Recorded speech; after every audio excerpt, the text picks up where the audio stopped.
The rain in Kabukicho doesn't wash the streets clean. It just makes the neon lights bleed into the asphalt.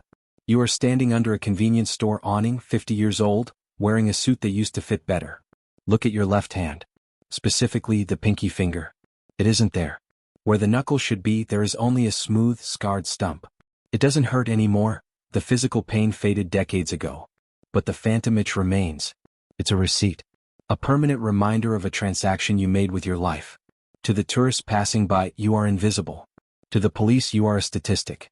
But to you, this missing finger is the only proof that you existed. How did you get here? You have to rewind the tape. You have to go back to when you had 10 fingers and 0 fear. Level 1. The Chimpira. The illusion of strength. You are 17. You are hungry, loud, and poor. You wear a cheap polyester tracksuit and bleach your hair orange because you think it makes you look dangerous. You are a Chimpira, a low-level thug. You don't have power, you have tantrums.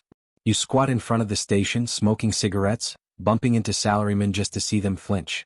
You think you are rebelling against society, but really you are just desperate for a father figure. You watch the black sedans glide through the traffic. The men inside don't shout. They don't run. They wear tailored suits and move with terrifying silence. They are the Gokudo, the Yakuza. You look at them and see family. You see respect. You think that if you join them, you will stop being a rat and start being a wolf. You are wrong. They don't want you because you are special. They want you because you are disposable. Level 2. The Kobun. The price of belonging. The day you are accepted, the chaos of the street vanishes. You enter the office and the silence is heavy. You kneel on the tatami mat. You drink from the cup, the Sakazuki ritual. You drink the sake and you trade your freedom for a family.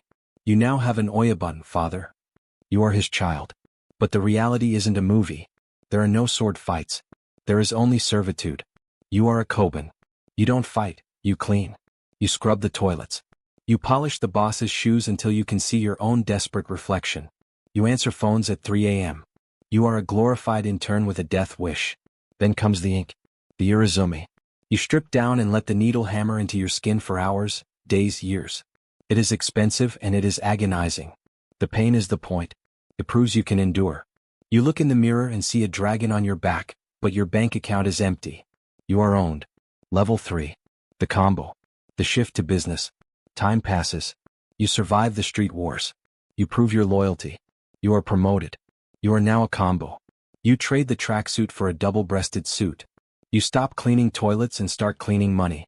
You realize the Yakuza isn't a warrior clan, it is a corporation with guns. You stop hitting people in alleys. That's low level. Now you open front companies. Construction firms. Waste disposal. Stock market manipulation.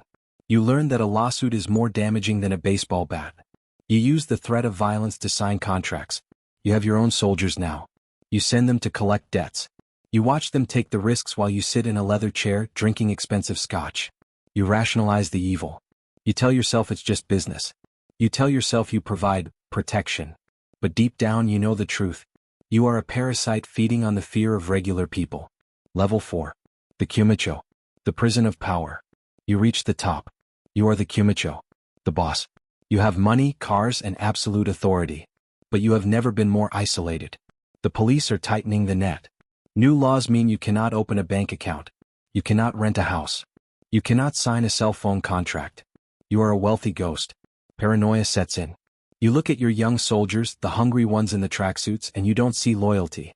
You see your younger self waiting to take your spot. You realize that in this world, retirement doesn't mean a pension. It means death or prison. Then you make a mistake.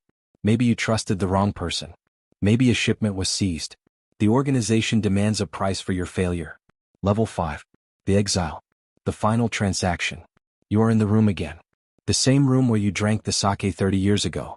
But this time there is no cup. There is a small knife and a white cloth. Yubitsume. The ritual of atonement. You don't hesitate. You can't. You place your left hand on the cloth. You rationalize the pain one last time. This is for honor. But it's not honor. It's fear. The blade comes down. The bone snaps. The blood flows. You wrap the severed joint in the cloth and offer it to the boss. You are out. You are expelled.